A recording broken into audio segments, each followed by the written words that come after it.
প্রিয় দর্শক, এই যে আপসহীন নেত্রী কাঁদতেছে, কেন কাঁদতেছে? তারেক রহমানের অসুস্থতার কথা মনে আছে। 111 সরকারের সময় তারেক রহমানের মেরুদণ্ড প্রায় ভেঙে দিয়েছে। বেঁচে রয়েছেন একমাত্র আল্লাহ রাব্বুল আলামিন তাকে হয়াত দেওয়ার কারণে। কিন্তু এইভাবে আসলে মানুষ বেঁচে থাকে না, এটা কিন্তু আমার অনেক বিএনপির ভাইরা ভুলে গেছে। কিন্তু যাই হোক দর্শক, এই আপসহীন নেত্রীকে আমরা কিন্তু কেউ মুক্ত করতে পারিনি। 5ই আগস্টে শুধুমাত্র ছাত্র জনতার আন্দোলনের মুখে তারা মুক্ত হয়েছে।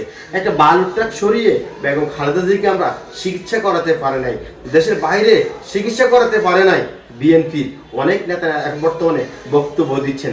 যাই হোক দর্শক, তবে আমি আজকের এই ভিডিওটি হিংসাত্মমূলক নয়, তবে আপনাদেরকে মনে করেই দিতে চাই আপসহীন নেত্রী সেই দিনের কান্না, যেই কান্না এবং সন্তানের জীবন বাঁচানোর জন্য মুচলেখা দিয়ে দেশের বাইরে পাঠিয়েছেন যে তারেক রহমান এই দেশে আর রাজনীতি করবে না। কিন্তু বিএনপির অনেকেই এখন ভুলেই গেছেন। আপসহীন নেত্রীর চোখের পানিকে মূল্যায়ন করুন, তাহলে অবশ্যই এই দলটাকে আপনি ভালোবাসতে পারবেন।